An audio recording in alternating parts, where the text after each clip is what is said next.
me to change, they want me to change, but I ain't changing. Nah, I remain.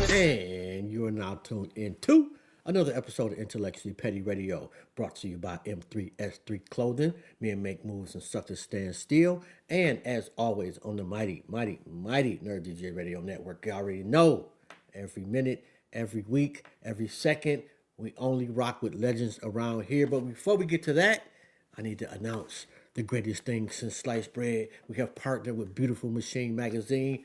It's only up from here. Shout out to the best manager in the galaxy, Rita. And today, when I say we got legends only, I just don't be saying that shit, man. And today is absolute proof. This brother has worked with everybody from Usher to your favorite singer's favorite singer. You name them, he has either sung with them or wrote for them. We got Mr. Rico Love in the building. How you doing, King? What's up? What's up? What up, though? What up, though? How's life, man? How's your family? Blessed, man. My kids are amazing. My son is playing basketball right now, so I got to go pick him up in a few hours. But, just chilling, enjoying life. I see you got your Kanye vibe on today. Oh, man, I didn't get a haircut today, so I'm thugging it. Yo, man, what is it like to be on top? You know what? The pressure of being on top, I think, is what people talk about the most. Talk about how difficult it is to maintain, and the criticism and the opinions of others. But I think the most incredible part about feeling like or being the perception of being on top, or even the reality of being on top, is accomplishing something. You believed in something, and you worked and you pushed through something, and even if it's just for a time, if it's just for a small period of time, you've reached a height, not the height necessarily, because those of us who pursue, as you may know, will never feel like we're on top, but for a moment you'll feel like, wow, I've accomplished it, and in this moment, the attention is on me for my gift. That feeling is incredible, immeasurable. I don't know what it is, but you're a little fuzzy. I don't Really? think that's me. Yeah, but it is a little fuzzy. I don't want you to be like, man, this nigga didn't say nothing the whole time. Oh no. All right. Is it like what does it sound like? No, you sound great. You just look just a hair fuzzy. Oh, well, it look clear on my end. Yeah, maybe it's me. I hope not. But I kind of hoped. Anyway, how'd you get started? Oh, I started off as a rap artist. I was a rapper, and a guy named Vincent Cersei discovered me. I was catching the bus to Atlanta every weekend from Tallahassee. I went to FAMU, and met this guy named Vincent Cersei, and he just started bringing me around in different spots. I was sleeping on these producers named the Corner Boys. I was sleeping on their couch in Atlanta when I would come up from school. And then one day, a good friend of mine, Ed Long, he introduced us to Usher. And then Usher gave us an opportunity to work on a remix album that he was doing. I don't know if you remember, though, but years ago, everybody was doing the remix albums. Remember, JD did We Invented the Remix, Puff did the remix album. Everybody was doing a remix album. So Usher was going to do a remix album, and he had the Corner Boys reproduce a record for him. I rapped on it, and that was his first time hearing me, and he thought I was cool. So he invited me to perform at a showcase. It's because he was looking for talent, and I did the showcase, and I did well. He ended up signing me. So that's how I kind of got discovered. After that, I obviously ended up writing a song on his album, which was never planned. I was just planning to be an artist. I ended up writing a song on his album called Throwback on the Confessions album, and then I co-wrote a song called Seduction, and then I wrote the Confessions remix. And I remember like going through all the motions and stuff like that. So that's how I got started. But it started off just as me being a rap artist. Yo, okay, so you get the call. Usher is not really Usher until Confessions. You think so?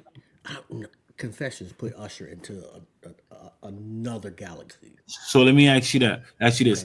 Okay. Is Michael Jackson during Off the Wall? Yes. Okay, so Usher was Usher on 8701. 8701 is his Off the Wall, and then Confessions is his Thriller. I might have that. I think I might fuck with that. Yeah, because think about it. I think I might fuck with that. If you look at this, the My Way album, he sold 7 million, right? He had Nice and Slow. He had You Make Me Wanna. You know what I mean? It was a huge album. Then Right. he had 8701. He had You Remind Me. He had You Don't Have to Call. He had Let It he had You Got It Bad, right? So he's Right. already a huge mega star. Then he comes with Confessions, and Confessions was his thriller. Like, so even though he already was a mega star, Confessions was his thriller, his album that was like the most selling album. But if you think about it, it's arguable that Thriller was not as good as Off the Wall as far as the production and writing. It's arguable, right? But if That's you want to talk about the highest and biggest I agree selling, with you on that one too. It's you know what I actually mean? there's an argument to be made that Off the Wall was better. Oh, I'll definitely, I will make that argument every day of the week.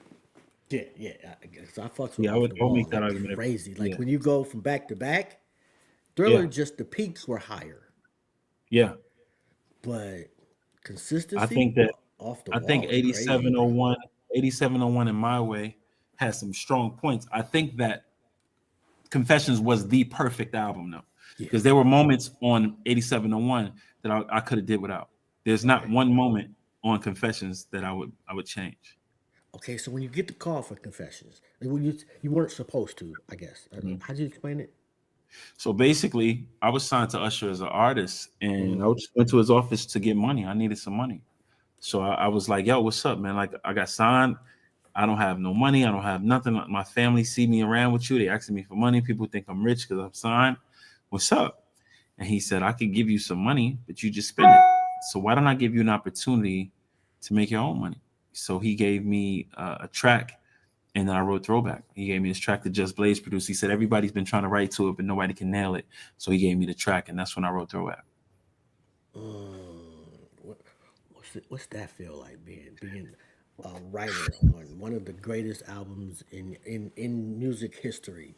I had been groomed. I was already around a lot of big writers. I was already around um, Brian Michael Cox, and I was already around JQ, and I was already around Jazzy Faye, and I was in that system, in that mix, moving around in that air, in that energy. So I kind of knew that being a songwriter was big. I knew like a lot of those guys I was around were big songwriters, Mm, but Jonte and all those guys, those were my OGs, Jermaine Dupri. Um, I didn't know that it paid as well. I didn't know what it paid. You know what I mean? I knew that they did well. I didn't know how it worked. So when okay. I started getting royalty checks for the album, that's when it really kind of hit me, like oh wow, like because I didn't understand. I didn't know that that's how it worked. Okay, now do me a favor because I don't have enough time in my life left to really adequately give the people your resume. Give me the highlights really quick. Give me 30 seconds. I won't even say 30 seconds, 15 seconds of the highlights of Rico Love. Because when I start going down the rabbit hole, Yeah. I had to hit read up. I'm like, man, this nigga is crazy. Yeah, I wrote obviously Throwback, Corrosive Seduction with Jam and Lewis. I did All Because of You for Marcus Houston. I'm going early career stuff. And then I Okay. did There Goes My Baby for Usher, Daddy's Home, Sweet Dreams for Beyonce, Motivation, Kelly Rowland, Okay. Ain't Worried About None, French Montana, Ball by Okay. T.I. featuring Lil Yes. Wayne, Uh-huh. um, Twerk by the City Girls. I did the theme song for the Sex and the City movie called Labels in Love Nigga. for Fergie. It's a ton of hits, man. It's I was able to really do my thing. So it's a lot of hits. At least like 38, 39 hit Nigga. right. Yeah, man. Is there a process? Is it the same? Seems like kind of like the same process every time. What's the No, it motivation? varies, but for the most part, I write to chords. So if I hear a great chord progression, I can build around any chord progression and build a melody and lyric on top of it. My Mhm. process, though, it comes really. If you watch me write a record, it seems like I already know the song. So when a person is watching me, it looks like I already knew it. And I'm just singing a song I already know because it literally comes out like that. So if I hear chords, Mhm. and bum, bum, bum, bum, bum, bum. I'll just go, there goes my baby. Ooh, girl, look at you. And you'll be like, where did you come? Just comes like that. That's how the music comes out. And then what I do is I like to lay down the vocal as I write. I don't write anything down on paper. I just get in the booth and sing out the idea, sing the backgrounds, decorate the song, and then start writing the verses and build from there. Or sometimes I might start with the verse, but the melody just and the lyric come out simultaneously. It's almost like a freestyle. Okay, so give me the song that you knew was the hit immediately, and the song that you thought was the hit that wasn't. Oh, wow. Man, I'm always wrong. So I thought that I thought the dive for Usher was going to be a huge hit, and it wasn't. Mhm. And I didn't know. I didn't think the Heart Attack for Trey Songz would be a mega hit, and it was. And I Okay. wrote Trey Songz. I wrote a song for Trey Songz called Heart Attack. It was huge. It was a Mhm. big, big, big, ginormous hit. And I didn't think it was going to be a hit. I thought it was going to be okay. I thought it was going to be, but I didn't think it's going to be a hit like that. And then I did a song this around the same time. I wrote a song called Dive. Now the irony of that is I Mhm. wrote Heart Attack for Usher after he did Climax. I wanted him to come with Heart Attack, and he didn't understand it, so I gave it to Trey Songz. But then Trey Songz dropped a song called Dive In. Mhm. That was a big hit. But my song called Dive with Usher came out around the same time as Dive In. So when Mhm. Dive didn't work, I was like, oh, but then Heart Attack came out on Trey Songz, and it was a huge hit right after Dive In. And so it's just like how they was going back and forth. It was crazy. And I had wrote both of those songs for both of those guys. Who's the GOAT writer for you? Oh man, that's a tough one. And you mentioned one think for I me. think Jonte is crazy. oh yeah, Jonte's crazy. I think for me, uh Stevie Wonder, Mm. uh, and R. Kelly. And so I'll say this, right? R. Kelly to me is my GOAT, but Okay. because um I just think that the versatility and what he's able Mhm. to do as a Mhm. writer, from writing, Feeling on Your Booty, to writing The Storm Is Over, to You Are Not Alone for Michael Jackson. So I love the variety, but then you also look at, you know, Stevie writing Songs in the Key of Life and Inner Visions, and just those two albums alone are classics, and then he's got about 5 6 classics. So that, then also writing Can't Help It for Michael Jackson, and writing for Aretha Franklin, and but also I look at Stevie and I look at, he was the birth of all things R&B today, and I'll tell you why. Okay. Let's go to R. Kelly. R. Kelly studied and mimicked Aaron Hall. Okay. Aaron Hall studied and mimicked Charlie Wilson. Charlie Wilson was a background singer for Stevie Wonder. Stevie Wonder, if you listen to uh let's say all of the difficult riffs and all the Mhm. stuff from the early Stevie stuff, that's where Charlie got his style from. You know what I mean? Like the like that's Stevie. So I Stevie is didn't the know he father was a of all background of that singer stuff. for Yeah, him. oh yeah, look it up. Charlie Wilson sang backgrounds for tons of Stevie Wonder songs. Yeah, Oh. yeah. Okay, so So when you listen to Part Time Lover and all that stuff, and you hear the certain when I see you on the street, get weak. That's all Charlie Wilson. You love your name. It's not anything. Do I do? That's, listen to that style. That's Charlie Wilson. So okay, when you so listen to Charlie and you see that Aaron Hall took Charlie, and then yeah. R. Kelly took Aaron Hall, it's just, you so it kind of go together as Stevie and R. Kelly being my two favorites.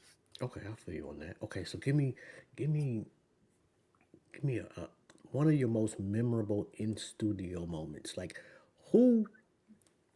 There's every once in a while somebody sometimes just gives you the chills. Like, who just did it Yeah. for you in the studio? Yeah, Brandy. She gave me the chills. I wrote a song for her called "Paint This House." I wrote several songs on the 211 album on Brandy, but I wrote "Paint This House," which is one of my favorites. But I wrote a song called oh man, No Such Thing as Too Late. But "Paint This House," that song, I think she sang the whole song down maybe 4 or 5 times, like Hmm. this perfection. It was so perfect the first time she sang it that I just got more takes, just because I felt like I didn't want to. I was like, we got to do something else to pass the time, so let's sing it again. But she was so perfect. She was so flawless. She made the hair on my arm stand up, like just the most perfect, the most flawless vocal performance. It was insane. You know, I've had a lot of singers come on this show, and hers is the most consistent name that comes up when we Oh talk yeah. about who the greatest singers are. Oh yeah. Why does she not get the credit though? I think she gets the credit amongst of us amongst artists and creatives. But I mean, well, I guess you absolutely The right. mass, the mass The is only masses. the mass is only attracted to numeric success. So obviously, Never Say Never was a chart-topping, massive selling album, but then you had a classic like Full Moon that didn't perform the same way Yeah. as Never Say Never, but vocally, the masses don't appreciate the vocal anyway. You know what I mean? If that was the case, then we would say that DeBarge was the greatest group of all time. If you would say, that Switch had the greatest lead vocalist of all time, so it's like it's different. So you can't judge by necessarily what the masses say. It was just like the masses were. They don't know. They just know what the numbers are. Okay, so everybody has a dream when they start out. Most people, I guess the great ones are students of the artistry early on. At what point did you become a student of the art? I've always been a student. I just didn't know that what I was doing was being a student. So I just understood that I needed to be engulfed in the music at an early age. I was a student when I was watching VH1 Behind the Music every Thursday night at 7 p.m. You know what I mean? Like 8 p.m. And I was a student when I was studying Ted Nugent, AC/DC, and Def Leppard, and Marvin Gaye, and looking at all their backstories and trying to understand their minds and how they were discovered, and Donny Hathaway, and just researching. I'm a student right now when at night I get on YouTube and I just search my favorite artists and search Sam Cooke and Jackie Wilson and Elvis Presley, and I just study. It's just who I am. I went to go see Complete Unknown, the story of Bob Dylan, and after that, Timothy Chalamet, he just incredible performance. But after that, I just went on YouTube, and I just studied all of Bob Dylan's interviews and all his performances and all the songs, and I just locked in. That's just how I am. It's just a part of, I've always been that way. I don't remember a time where I wasn't that way. Okay, let me mention a couple of people that I like, and I just want to get your thoughts. Tina Marie. Oh my God, incredible vocalist. We couldn't even believe she's a white girl. Remember that? Remember when we first heard it? We were like, what? You know what I mean? Just so much soul. So the vocal performance, her range, her live performances, incredible. I've never seen her live. I mean, I have never seen her live in person. Okay. But I'm just saying, like watching her on television or singing live is incredible. Speaking of that, and I'm sorry, I got a little ADHD. Best live performance, best concert you've been to. Best concert I've ever been to, man. Let me think. I've seen Frankie Beverly many times at Jazz in the Gardens. I would say I saw Mumford & Son at Coachella. They were insane. And then I think Usher's residency in particularly a show he did in Paris. Mm-hmm. He did a residency in Paris, and I think it was one of those nights that I felt like that was the best most flawless performance I had ever seen. So I think Mumford & Son, Never heard of him. Empire of the Sun, and then Usher. What's it like being a music supervisor? Like, what's the difference between that and sitting at home writing? Oh, when you're music supervisor, you go through every scene meticulously, and you got to create the music that fits the vibe of each scene. The bed of the music, the soundtrack, the song that's playing in the club. You pick the songs. You might produce or write the songs. You arrange the songs, and you kind of have to be locking step with the film. And you and the director have to have a great relationship and idea what he wants this movie to sound like. Mm-hmm. We know what it looks like. What do you want it to sound like? And that, or a television show for that matter. It's fun, man. It's a lot of fun, and I feel like it's about growing. So my growth is you. Nelly told me something a long time ago. I wrote a big hit for Nelly called "Just a Dream." It's one of my biggest hits. But Nelly said to me, "You only can be the new guy one time. You got one time to be the new guy.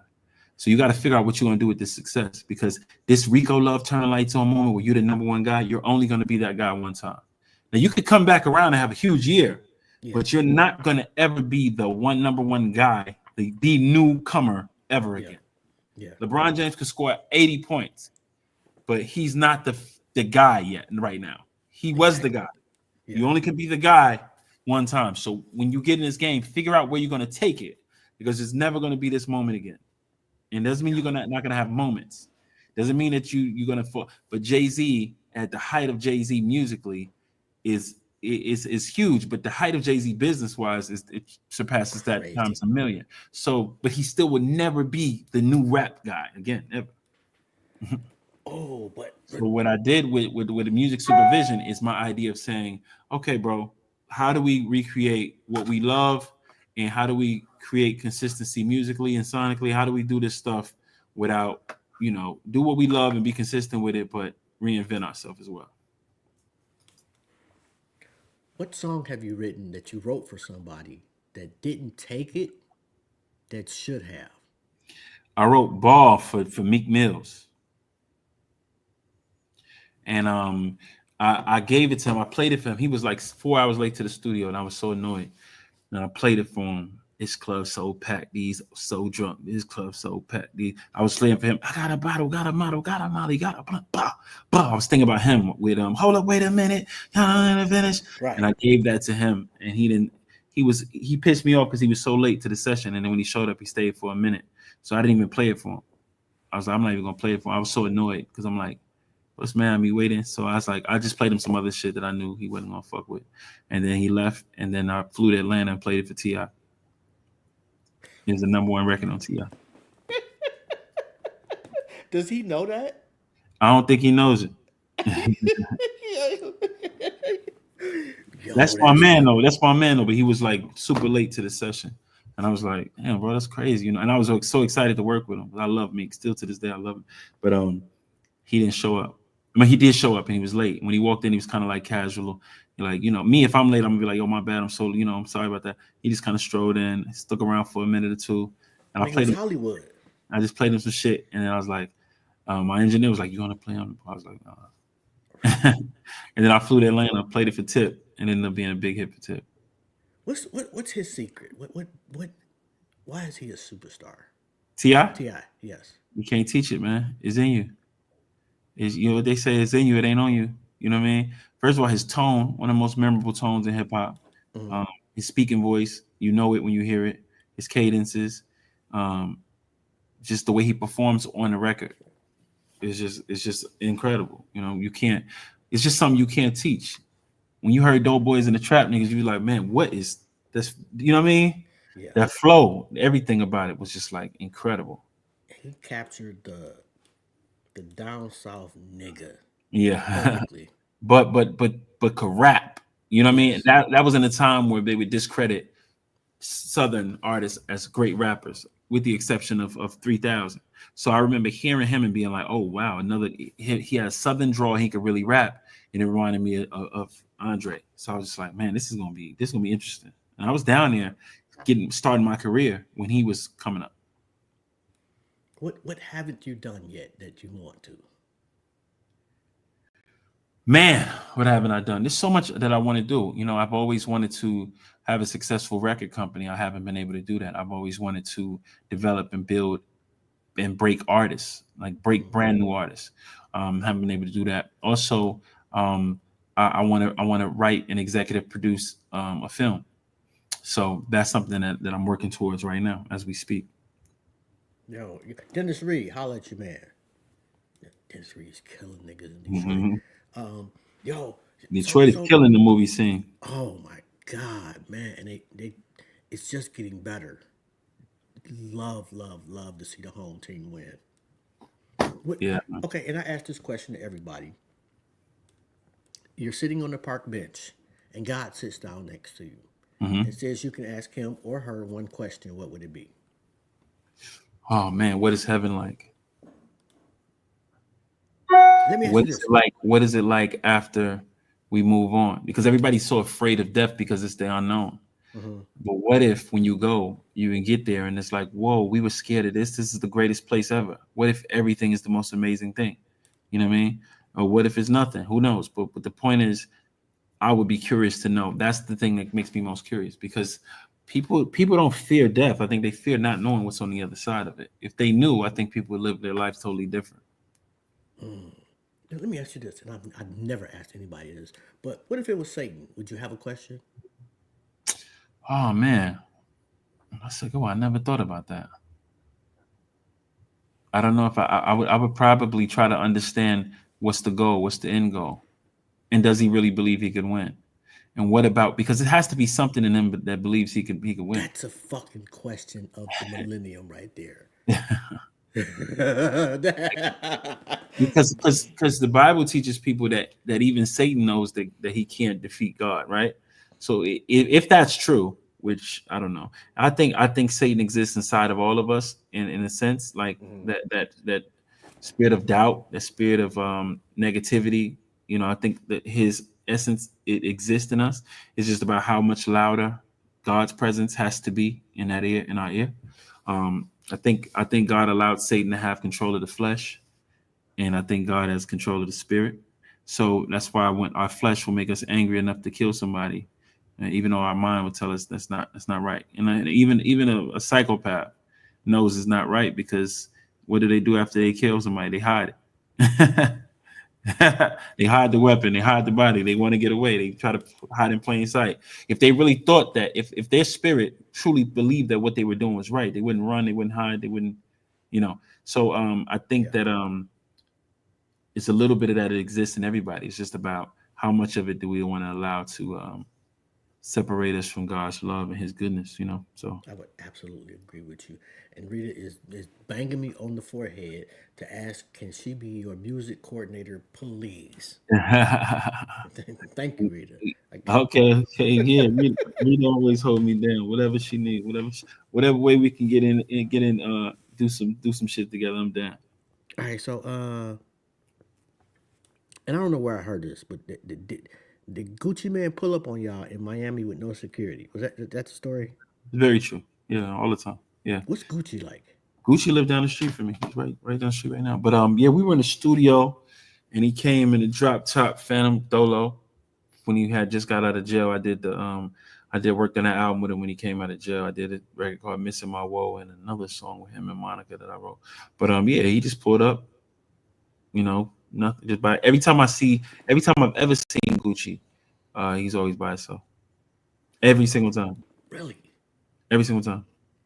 That's crazy right there. I've never ever seen Gucci with security. Anybody else like that? Uh yeah, it's a few people I think I know like that. Yo, Mm.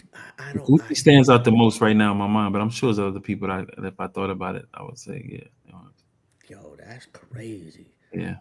Big, Oh, big. Enrique Iglesias. He came to my studio. He popped up by himself and just drove. I wasn't answering his calls. I was upset with him because did the song for him and he was playing games. So I just stopped answering his calls. So he just pulled up to the studio. I didn't even know he was coming up there. And he said, "Hey, can I talk to you?" I was like, "Oh shit." Like, yeah, all right. Yo, I didn't know you Yeah. did the joint with Enrique. Oh, the song I did with Enrique never came out. That's why I was mad, because we were working on it for like a year and a half. Like we kept doing edits and he didn't want to put it out. I was just so upset. Like, bro, I thought this song was incredible. And I was so upset I stopped answering his calls. So he just popped up to the studio. Person to call you for a song that you never expected. Romeo Santos, one of the biggest bachata artists in the world. He sells out stadiums. He's one of my dear friends as well. But I wrote some huge hits for him. We wrote Odios together with Drake. We wrote Promise together with him and Usher. We did Sin Fin with him and Justin Timberlake. So I think him being a Spanish speaking artist and I don't speak Spanish, so me writing songs for him was incredible. So he translates them after you write them. Yeah, I'll write the lyric and melody and basis and idea, and then he'll translate it, and then I'll write the English portion for the feature. So I'll write the Usher's part, I wrote Justin Timberlake's part, and I wrote the first melody for Drake, and Drake wrote his rap after that. But then I wrote the basis premise of what the song is about, and then melodically, and then he'll take it in Spanish. Now, when he's translating, he's not translating me word for word. He's translating the sentiment, but then he's saying it in a way that's probably 10 times more brilliant than I said it, because in Spanish, they're more eloquent. They can say more words in shorter spaces, and they can express things differently than we can.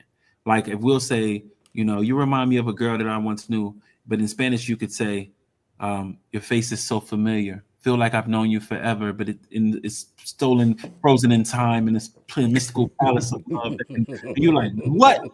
Like he'll say it, then he'll translate to me what he said. He'll say to me, I'm like, bro, that's the most beautiful thing I ever said. I've ever heard. How could you fit that in that? So it's way more. I would say his talent is beyond words. Best rock group. Queen. Really? Yeah, man. Freddie Mercury, insane. No Guns N' Roses? I like Guns N' Roses, but Queen, come on, man. Fat Bottom Girls, We Are the Champions, Bohemian Rhapsody, insane. Even better, Abbey Road by the Beatles is my favorite rock album, but favorite rock band easily. Musicianship of Queen, the Beatles weren't great musicians. Let's be honest, they just had hits. But Queen, musicality, vocal performance, Freddie Mercury, the band itself, the arrangements, musically, sonically, lyrically, everything. Yo, where you from, bro? I grew up in Milwaukee, Wisconsin, and I grew up in New York as well. My dad's from New York. Oh, nigga, Queen, a nigga from Milwaukee. Queen, yeah, man. And I'm not even gonna disagree with you because Queen is that deal. Yeah, I'm man. I'm fully familiar. Yeah, Freddie Mercury, man, like no, it's insane, ridiculous. insane. Oh my god. Insane. Okay, so female R&B. Mm-hmm. Mary J. or Anita Baker. Whew, man. I got to go with Anita Baker. That's because Mary's gonna say Anita too. Well, she probably wouldn't, Yeah, Mary was know, man. Like I mean, longevity wise, I got to go with Mary. But as far as how the vocals make me feel, I got to go with Anita Baker. Like taking it back to your boy R. Kelly, like when they were doing the verses. Mm-hmm. Mary J is one of the few people that can hang with R. Kelly. I don't think Mary J can even stand next to R. Kelly in the verses. Are you serious? Yeah, I don't think anybody can. Oh. I'm not saying actually she got a shot. Mary is a GOAT. I'm telling you that R. Kelly is just different. I think the only person that can stand next to R. Kelly in the verses is Stevie Wonder. And it got to be a prime Stevie. And I think it don't matter any Stevie because you only get 20 songs against 20 songs. Thing about the thing about those songs is it don't matter how many hits you got. Even though R. Kelly got more hits than everybody, it don't matter how many hits. We playing the best 20 against the best 20. The selection, the clip is just too crazy. It's just too insane. Oh, yeah. That's why Stevie wins. You're gonna have me thinking about that one for a while. Yeah, that's why Stevie wins. Because I want to say other people, but those other people have like really classic albums, like an album. But when you start getting, because you got to get past the album. Yeah, because once you start getting into them songs that Stevie wrote, once you get into them songs that R. Kelly wrote, it's just And you know what? I guess that's what I wanted to ask you. But by the way, there's no shade to Mary because this will go viral and they'll say, you know what I mean? I'm just saying, Mary is the GOAT. I'm talking about the verses. Just as a fan and student of the art, I gotta go with Kel.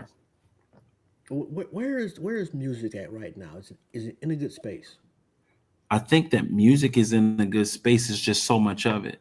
I think people think the problem is the music isn't good. I think the problem is there's so much music. It's oversaturated. So it's difficult for the cream to rise to the top because what happens is if 600 songs are being uploaded every day to Spotify, it's not about how good you are. It's about how much attention can you capture. And some of the greatest artists are they're more recluses. You know what I mean? So if you are not in everybody's face all day, it's difficult to break. And then when you do break, you got to stay so active. And sometimes the best musicians, the best artists, it's difficult for them to create in that space. They don't create for money. They create for feelings and vibes.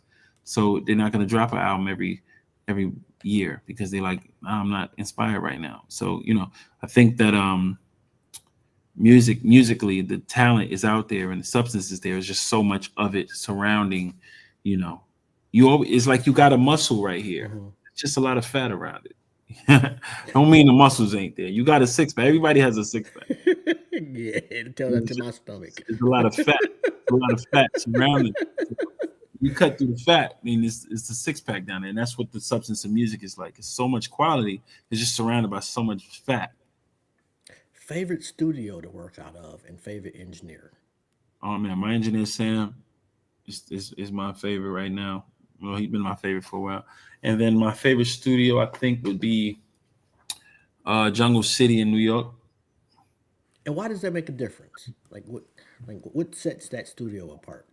When you're in the booth, you look out and you overlook the city and you see the skyline. Um, Louis Vuitton walls just feels like opulence. You know, you hear the sonics, the mix in the room is incredible. Just incredible vibe in that room. What producer can call you at 3 o'clock in the morning any day and you'll get up and give them a song? Um, Danger.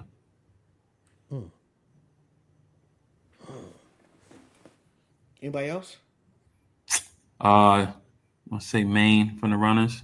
Okay, that's interesting. Mm-hmm. The Drake lawsuit.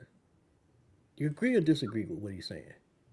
I don't understand it yet. I don't understand it. What I do know is that there's got to be a bunch of nuances to it. What I do know is that also being called a pedophile when you're not a pedophile is a difficult thing to deal with when your kid can't go to school Yeah. and the whole world is screaming and laughing that you're a pedophile. Now, if everybody's screaming and laughing that you ugly, that you can't rap, that you fat, that your breath stink, okay, these are things we can argue.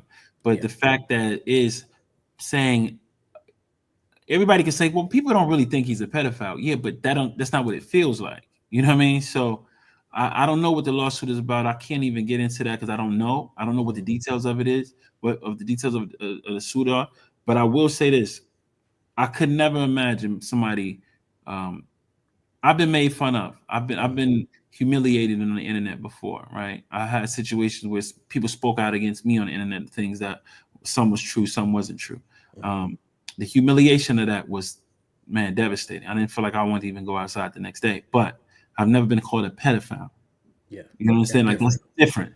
Yeah. So, and not just a pedophile, but a pedophile to melody and people singing along and it being the number one song in the world. That part. That is the tough part. So for anybody who's like, oh, I read a lot of stuff like, oh, Drake going out bad. I don't know if I can't say whether I agree or disagree with his decision. All I can say is that imagine what that feels like going through your mind. Imagine you looking up to LeBron James and him being like your hero and your best friend, one of your best friends, and you see him singing the song that's celebrating you being a pedophile. Emotionally, that would take a toll on me. That's not me picking any side. It's just me being. If you ask me what I think about it, I could just leave that there and say that to me would be devastating. Yeah, that's just being a human being. Now, if he was really a pedophile, then fuck him. You know what I mean? I just don't think he's a pedophile. So that part of it makes it difficult. And it, If it was it me came out, saying it, if it came out somewhere that Drake was molesting children, yeah, fuck him. then fuck him. You know what I mean? Great music, great songs, but as a person, I don't, who cares how he feels as a person if he's doing that to kids? Yeah, But I'm sure I don't believe he is, and I don't think even Kendrick Lamar believes he is. But I just think that level is I don't know what I would do if I was in that situation. So I can't decide if that was a good move or a bad move because if I'm only a person in that situation would be able to determine their move in that situation. Best soundtrack. Oh man. I would say Waiting to Excel.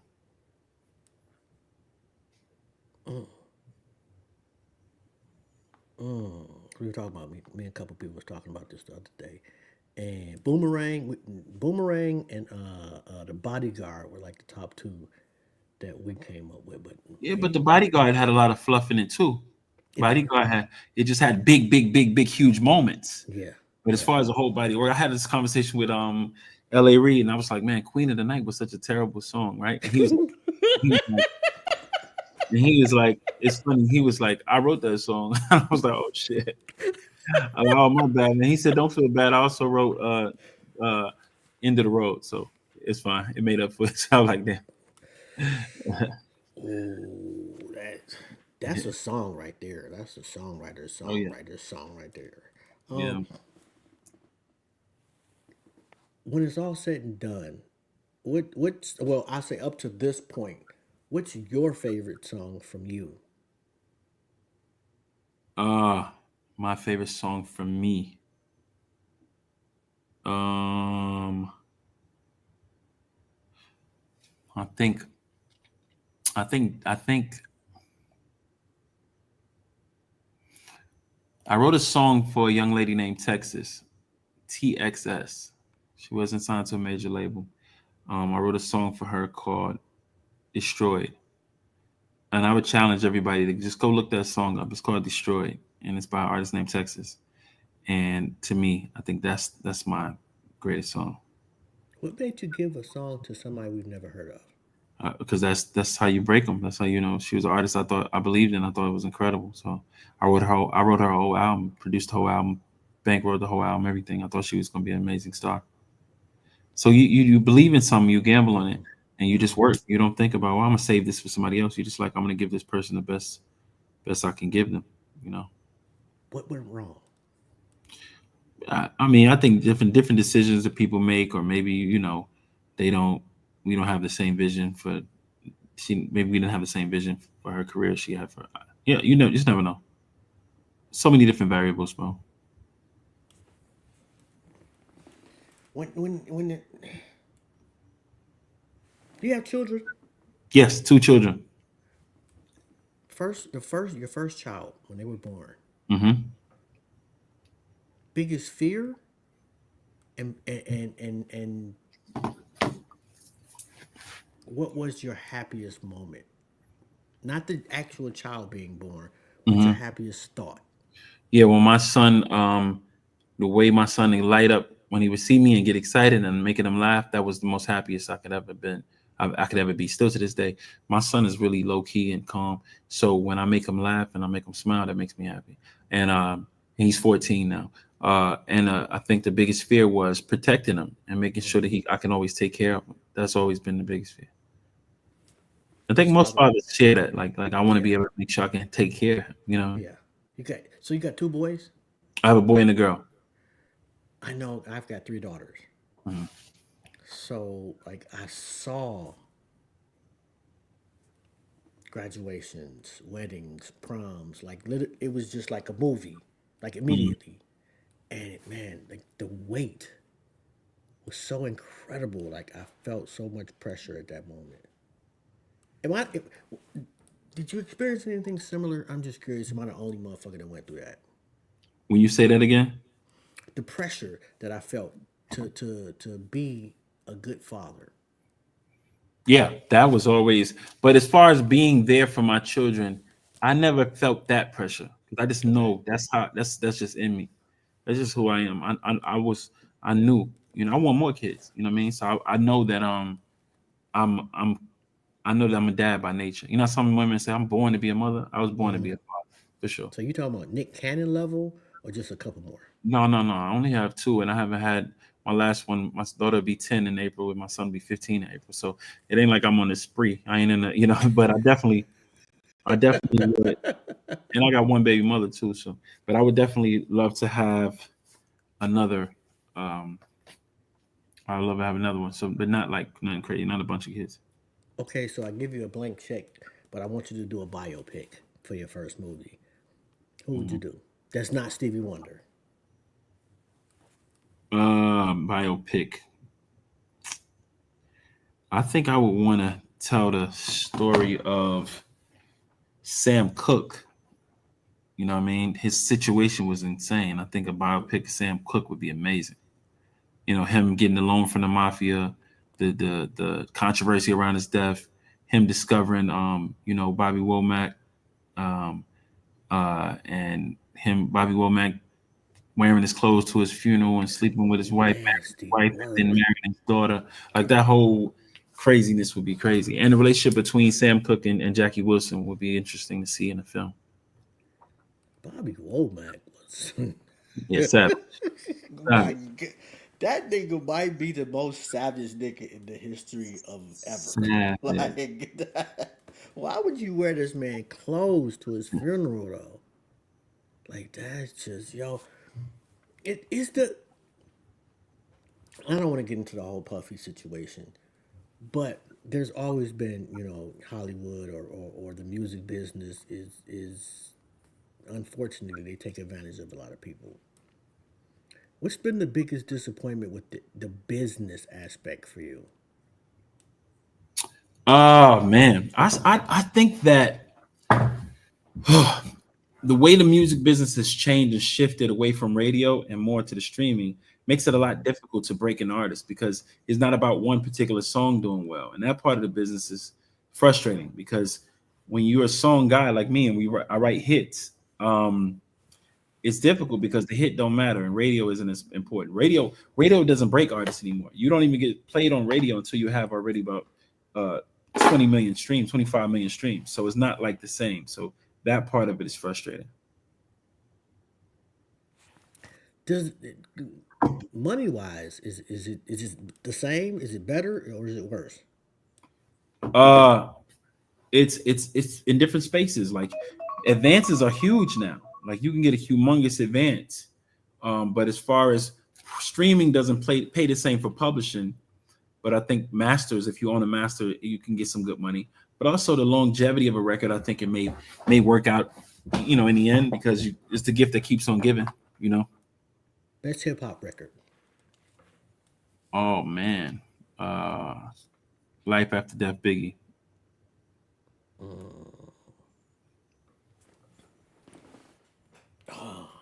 For me, I don't. Oh, Snoop is up there. Doggy Style.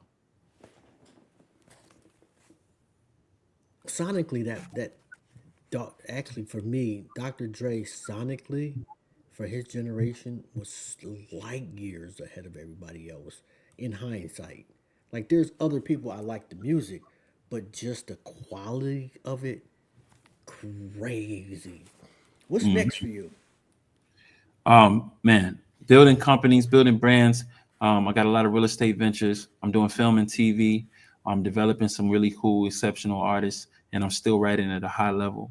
I think that what's next for me though is building a business that outside of music that's using music as an entity. I think that as a vessel, the music is going to be always my machine to get me in those spaces. I have a company that I'm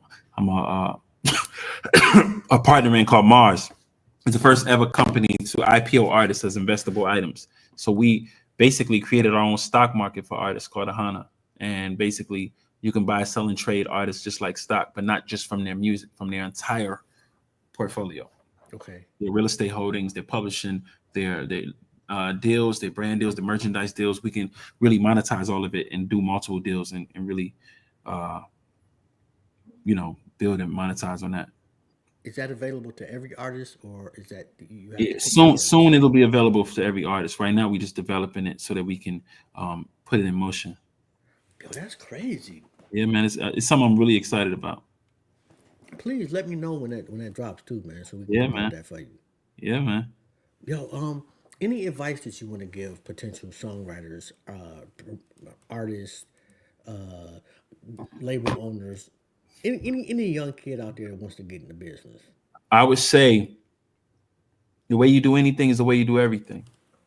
So the attention you pay to the small details gonna dictate how you focus and build your life around the bigger details.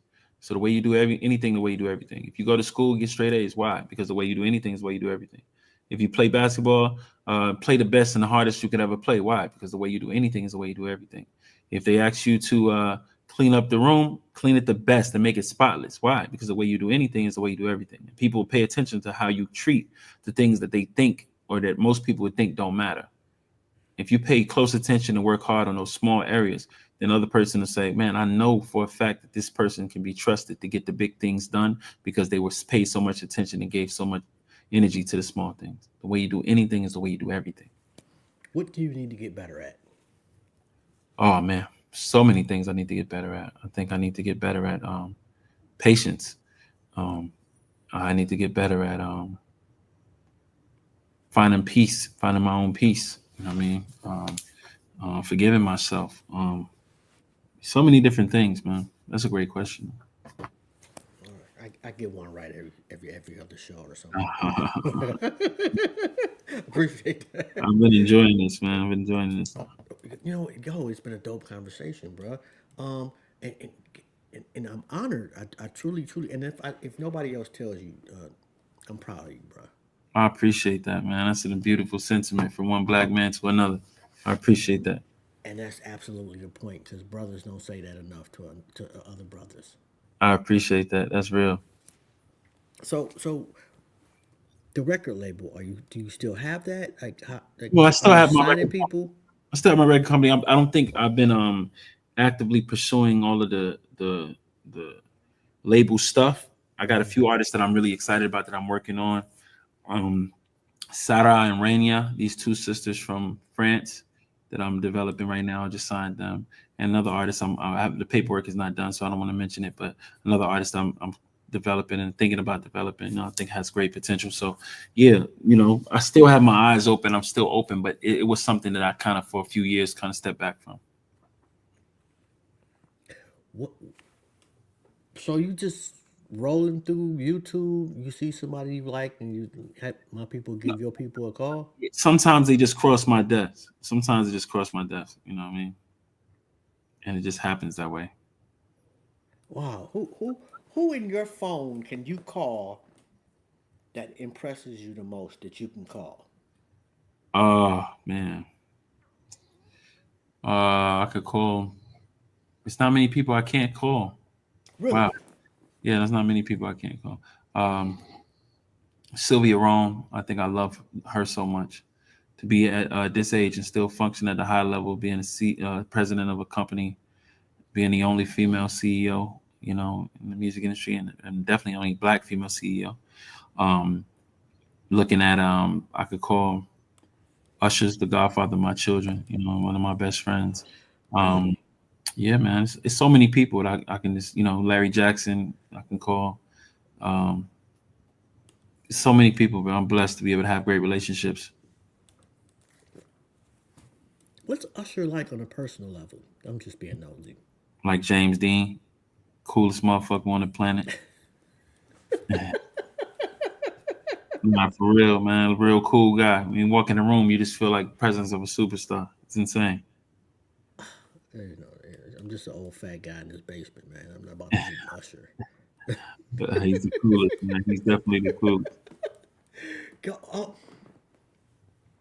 who is the do you listen to, matter of fact, do you listen to opera? Yeah, Who you fuck with in opera? I think, man, I've been really studying Maria Callas. I think she's incredible. I watched the documentary on her. Obviously, she passed away. I mean, obviously, Pavarotti and all of the legendary artists that we are familiar with. But I think that my sister, she performed um, uh, "Summertime" when she was in high school. Renee Fleming, incredible opera singer. I would say.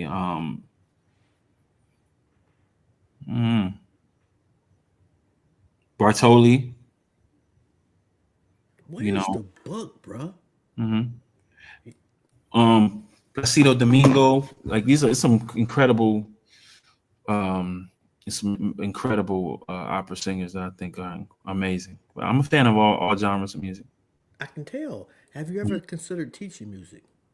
Yeah, I teach music now. I have a class called the Songcraft courses that I go around the country, put people in different studios, and we work on music together. It's really dope. And also, I have the We Love Music conference. It's a huge conference that I do all over the country, all What's over the the world. last lesson you teach in your music class? The art of song is a lesson I teach, and I teach more about irony. Irony is something very important, like finding things that the irony of things. Why does this not? Why does this thing happen and make this thing happen? How is this coincidental? How does this subject make this thing happen? And also the idea of humanizing. When Biggie, if you heard Biggie say, "I'm gonna rob somebody, I'm gonna rob an old lady," you'd be like, "Oh my God, that's horrible." But if you say, "I gotta feed my baby girl," then you just humanize that struggle. You know what I mean? So Hmm. teaching artists how to do that, how to humanize your struggle, how to talk about what you go through in a way that's so heartfelt that it makes a person who's never experienced that empathetic towards it. When they hear it, they like, wow, I didn't get it. Now I get it because of this song. And I think that's the thing that I like to teach people the most. But I can't teach them necessarily how to do it. I just teach them that it's very necessary to do. And they have to figure out a way to do it on their own. Biggest motivator for hits, heartbreak or love? Heartbreak for me. Really? Yeah, man. I Who wrote Heart broke your Attack. heart, bro? I wrote Heart Attack. I mean, just life, man. You just never know. I don't want to put nobody on blast, but I wrote. I don't mean like drop their name, Yeah, but yeah. like, But I've been in a relationship where my heart was broken. You know what I mean? really, I wrote Heart Attack for TREY songs, 4 a.m. for Melanie Fiona, and Mr. Wrong for Mary J. Blige in the same 3 days. 3 days I wrote all those songs. come on, man, you just fucking showing off now, bro. No, I'm saying like that's how much heartbreak inspires me. I Yeah, so those 3 songs were was basically going through it. about one person, basically. Yeah. Yeah. Damn, that bad, huh? Mm-hmm. And for a man, getting your heart broke is like some fun. Like women, I know it's traumatic, and I don't want to be sexist or whatever, but when a dude get his heart broke, oh boy, that's some different level pain shit right there. It's tough, man. We can't handle it the same. Like we different. Oh my god, we such punks with this shit. Yeah, man. Yeah, man. We can't take it. We cannot take it. Yo, man, this has been a phenomenal conversation, bro. I can't possibly thank you enough. Yeah, I appreciate you for having me. Hey, if there's, I don't know what it is, man. And I'm sorry, I know there's people out there. Oh, you didn't talk about nigga. This nigga has fucking wrote hits for everybody. There's no way I could possibly talk about. Yo, nigga, like I you. appreciate this. This has been an incredible dialogue, man. It's a great interview. Oh, I appreciate that, bro. You know, feel Yeah, free to have anybody in your phone drop by. yeah, We'll take them. for sure, for sure. You know, Yeah. on that note, man, I'm gonna let you go. I know you got a lot of shit to do, man. Interesting background, though. I'm sorry before you go. What's that on the wall? Oh, these just some awards. Just some awards. Yeah, my office. Oh my god, man! Just a couple of trinkets, huh? On that note, man, yo, I truly, truly, truly appreciate you, man. Like I said, if Thank you there's so anything much we for can do having for me, you, man. man, just let us know and we got you. Perfect. I thank you so much for having me. Tell Rita No I doubt, said man. love her. No doubt, man. Salute to you, man. Uh, Wish you much success too. no doubt. Thank you so much, man. No doubt. Peace. Peace. Come on, y'all already know, man. We gonna fuck around here. Yo, Rita been in her bag lately. Rita has been in her bag lately. Yo, and oh, excuse me, but that felt great though. But I got a recent experience over the last few months that I'm talking about going to the dentist. It's been different. But I'm gonna talk about that a little bit later. Y'all already know, man. This is Jobs. This has been another episode of Intellectually Petty Radio. Go Lions, man. I know I got the Steelers hat on. I just like the colors, but I'm a Lions fan through and through, from the beginning to the end. Go Lions. Let's win the Super Bowl this year. Shout out to Rico Love. Yo, my God, man. When I say we rock with legends around here, we rock with legends around here. On that note, y'all have a good day on purpose or good night, whatever, wherever you at. Peace.